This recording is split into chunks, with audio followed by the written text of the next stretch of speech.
सोने वाली कहानी एक समय की बात है। एक छोटे से गांव में एक लड़की रहती थी जिसका नाम राधा था।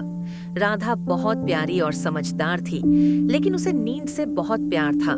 वह दिन भर मेहनत करती और रात होते ही गहरी नींद में डूब जाती। उसकी यही आदत पूरे गांव में मशहूर थी।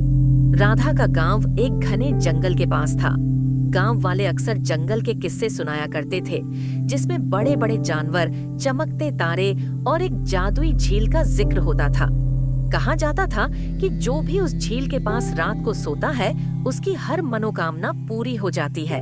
राधा को भी इस झील के बारे में सुनकर बड़ा कौतूहल होता था। उसने एक दिन निश्चय किया कि वह उस जादुई झील को देखने जाएगी। एक रात चांदनी के उजाले में वह चुपचाप अपने घर से निकल पड़ी।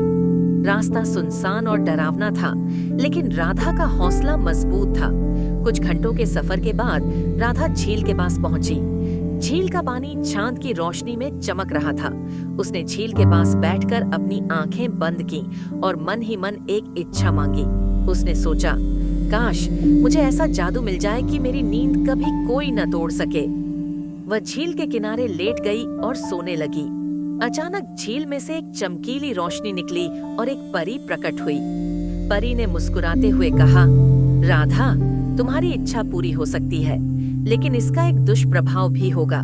सोच लो, क्या तुम सच में यही चाहती हो? राधा ने बिना सोचे समझे कहा, हाँ, मैं यही चाहती हूँ। परी ने अपनी छड़ी घुमाई और राधा पर जादू कर दिया। फिर परी गायब हो गई। अगली सुबह राधा गांव वापस आ गई। उसे महसूस हुआ कि अब कोई भी शोर या हलचल उसकी नींद में खलल नहीं डाल सकती थी। वह जब भी सोती, उसे कोई जगह नहीं पाता। शुरुआत में यह बात उसे बहुत अच्छी लगी, लेकिन धीरे धीरे उसे एहसास हुआ कि उसकी इस जादुई नींद के कारण वह अपने परिवार और दोस्तों से दूर होती जा रही थी।